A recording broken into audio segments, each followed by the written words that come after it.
And welcome back to yet another video of Kris Yeti's News Review. Thank you for joining me. Today we have quite the few of interesting topics, so you won't want to miss any minute. Stay tuned.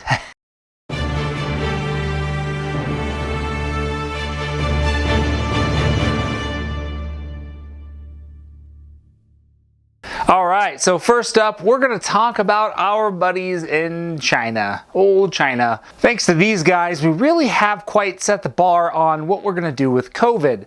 So when they first were impacted by COVID, I think China took the right response and locked down and shut everything down in the city and was just like, okay guys, here's our plan. Nobody move. Nobody do anything. Stay in your homes. Don't come outside. Don't go to any businesses. Shut down. That's it. And then the COVID's gonna go away. If you don't spread it, poof, it's gone. On the contrast side, you had the United States. I think they were trying to say the same thing as compared to like the US and China. When you tell somebody to do something, China, they're kind of like, oh, f you, okay, I'll do it. And then in the US, they're like, f you, I'm not doing, you can't make me do. You'll never make me do anything. The US. We have so much energy. I'm just not sure we know where to put it correctly. There's really been two parallels that we have to pay attention to when it comes to COVID-19. There are many countries that have taken certain extreme approaches, and the US has kind of been on the more conservative side that's been like, do what you want. The pandemic ended when people stopped caring about the lives of others. It only lasted a few weeks before it was, okay, Jim, we're gonna need you to go ahead and come into work, but I have COVID. It's fine. Don't even worry about it. There's a million reasons why that might not even be COVID. I tested positive for it. Don't even worry about it. Get your ass in here, Jim. We need you today. And then in China, you have everybody goes home, nobody works, nobody goes grocery shopping. You stay home until the virus is clear.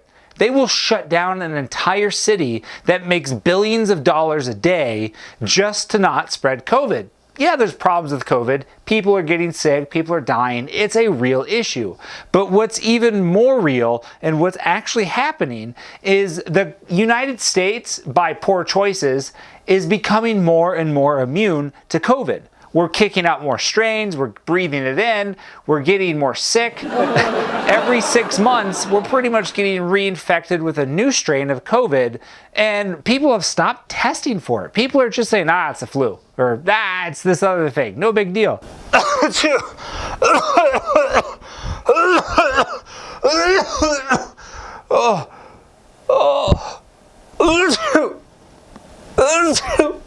Whoa, Jim, you are looking kind of pretty rough today. You feeling okay? Oh, I'm okay. I'm really okay. Look, you obviously look very sick. Why don't you go ahead and take the rest of the day off and just recover at home, relax, feel better, and then come back to the office. Oh God, I feel terrible. Don't worry about it, Bob.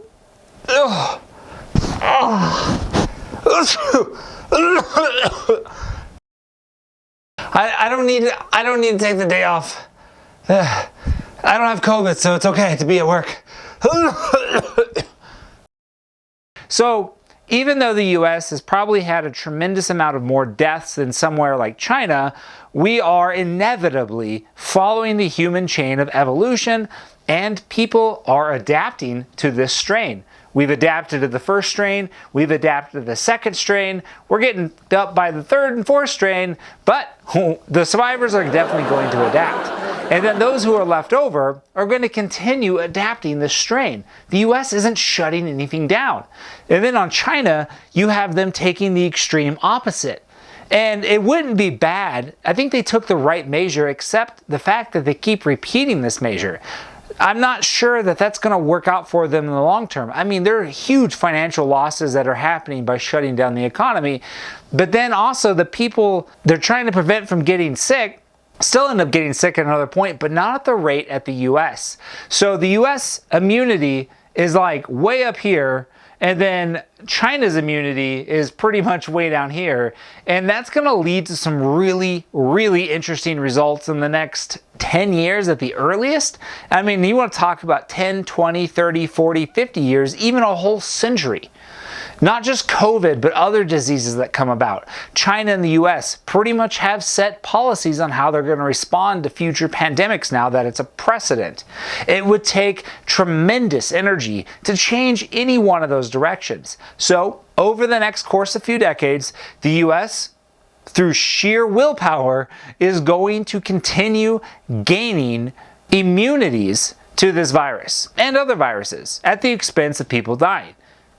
They don't want to admit it, but that's what's happening. And then in China, you're basically having folks shut down, avoid the virus, and what's going to happen is they're going to keep shutting down. They're going to keep telling people to go home. And then in 10 years, they're going to get hit way harder than the US is going to get hit with some new big disease, especially if it's a COVID mutation, you know, COVID-19 times 1 million, whatever it becomes by that point. The simple fact is the US has willingly sacrificed their population to become immune, to whereas China has not. And today, those are obvious results, but tomorrow and in 10 years, 20 years, like I said, it's going to be a huge problem for China, and not only China, but Asia, because there are many other countries in Asia that follow the same policies as China. Whether China's bullying them or not to do what they want. So we'll just have to see what happens. All right, did you guys see this about pigs using tools on video for the first time? Now, I don't know if this is true or not, but it seems like everybody's just going with it. And they're like, oh, look at this pig. It's using a tool to do some work. Okay, well, I mean, that's a fascinating observation. We've seen it in a variety of primates, if not all the primates, especially the orangutan. Those orangutans are really smart. I might even put them smarter than some of the people that I know. So pigs and other animals using tools, in my opinion, isn't new. Look, the animal kingdom knows how to leverage effort. We aren't going to go out of our way to burn tremendous amounts of energy and not get different results. Look at I was talking about lions last week and how, you know, the mighty lion just does what it does. But one thing you have to understand about the lion is the reason they lounge around so much is because it requires a tremendous amount of energy to move. There's a lot of muscle sitting in this cat. It's not a cat you want sitting on your couch. But nevertheless, I would not discredit lions, pigs, primates, any kind of animal that you can come up with. They're smart enough to realize how to use basic tools. Everyone thinks that humans are so light years ahead of the intelligence of animals, and to a certain degree we are, but we're constantly discounting the most primitive level of advanced intelligence, and that's using tools. I mean, octopus use it, other sea creatures use it. It's not going to be that hard to train different animals to do great things. Look at ravens, for example. They are smart birds. I'm pretty sure I'm going to get myself a magpie in the next 10 years. Maybe he'll help me make YouTube videos and I'll just perch him up on my shoulder here and we can name him Yetizin. But look, as neat as this video is about a pig using tools, do not be surprised by this. It is just simply in the nature of animals to constantly be discovering new ways to figure out how to get food quicker. That's what we're motivated by. Every animal on this planet is motivated primarily by two factors. Everything else is just dessert, all right? So we have surviving, which is a huge one. I mean, we talk about all the things it takes to survive as an individual. And what do you do when you survive long enough? Good question. Well, you reproduce. So really, just eating and sex, if you want to summarize it up to those two main concepts. You have to continue to survive to have sex, so that's what everything in the animal kingdom does. Look at every example out there. Ants, different bugs. Tell me in the comments below a single example of an animal that doesn't follow these two rules: survival and reproduction. Go ahead. Tell me about it. I am super interested in learning about an animal that does something different than everything else on this planet. So because of these two things, everything is going to start figuring out how to use tools at some point or another. Evolution is on the span of tens of thousands of years, so we don't really get to compare great deals of detail when in our mere lifetimes of a few decades. If you're lucky enough to go beyond a few decades, you still don't really get to see evolution. You see evolution of technology, human industry, human social issues, and it's all fascinating and neat, but the animals look at us, and let me tell you what, if they could make a strange face, they'd be making it all the time. We are definitely way more intelligent than every animal on this planet as by result. But I'm just saying, don't take it for granted what other animals can do. They absolutely can use tools, so don't be surprised by this. It's neat. I'm glad that we were able to show to the world, but it's not surprising. All right, and on to our next bit here. Let's talk a little bit about Facebook. And of course, we can't talk about Facebook without talking about good old Mark Zuckerberg. This guy, I'm pretty sure, is a direct reflection of Data from Star Trek. At some point, I think somebody just created Data and was like, I need you to go out and figure out a program that's going to attract lots of money. So some dumb human programmed an AI to go out and do the bidding for him, and thus Mark Zuckerberg was born. I'm just kidding. None of that's probably true. But nevertheless, Mark Zuckerberg is guiding Facebook into a downward trajectory.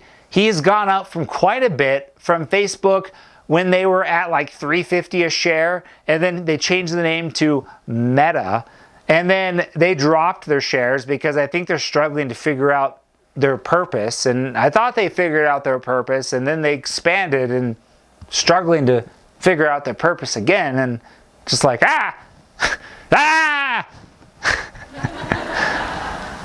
But what are you going to do about it?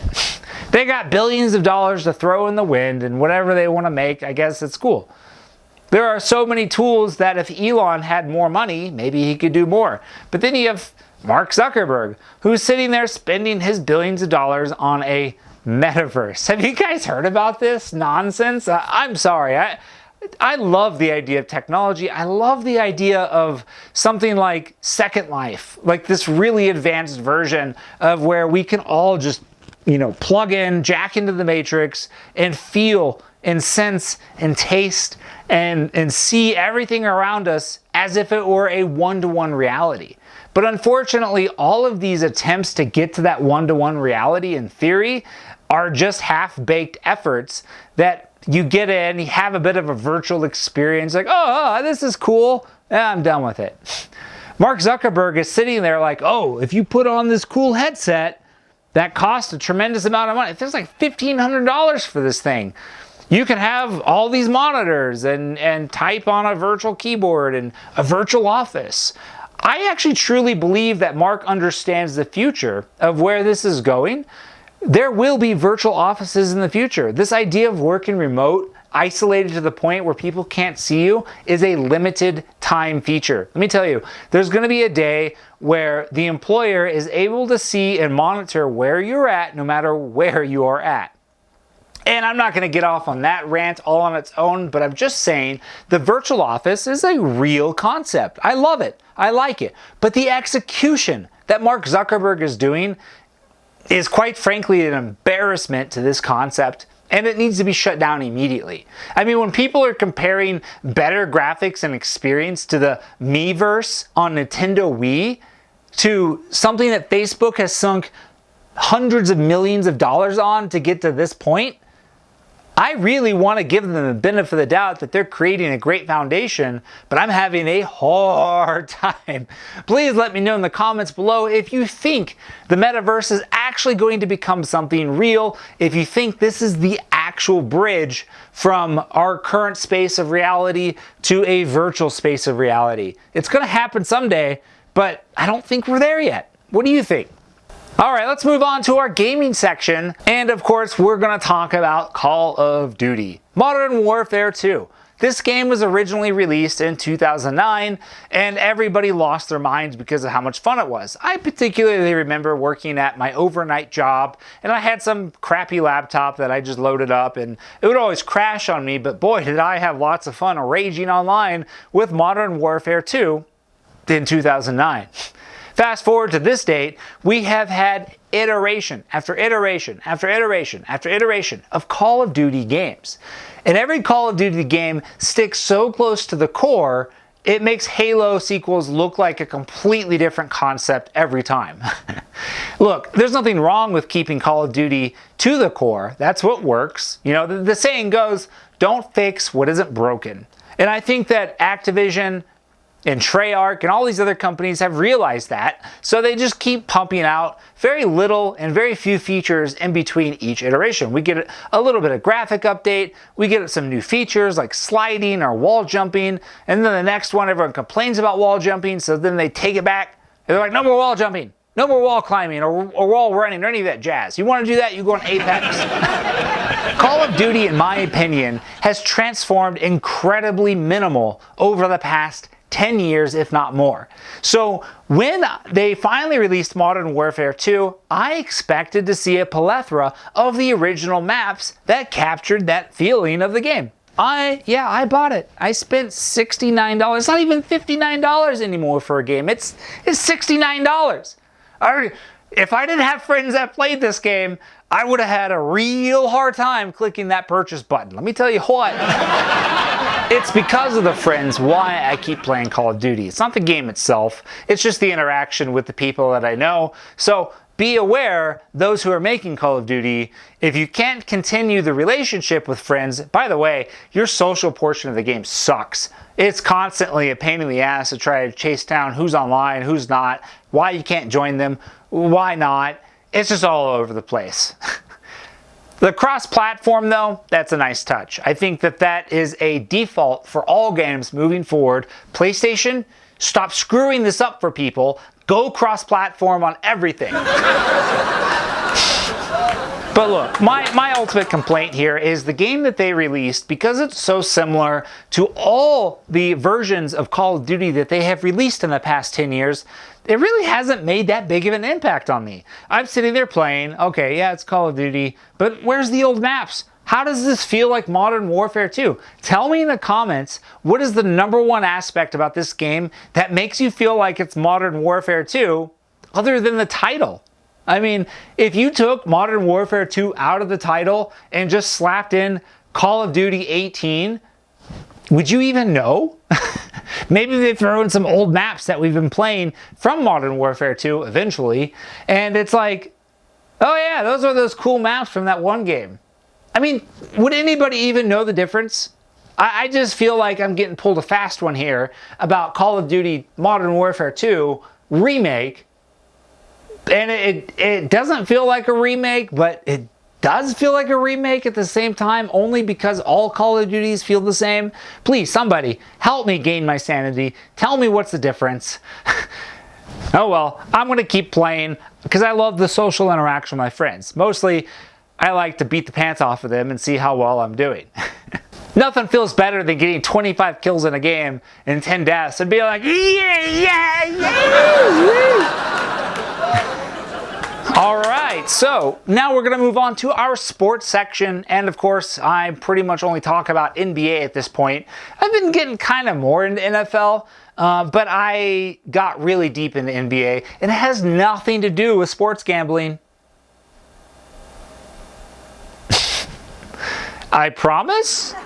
Anyways, because not of the reasons I got into NBA, I am hooked and I am really into it. Did you see this rumor about Anthony Davis on the Lakers getting possibly traded to the Mavericks in Dallas?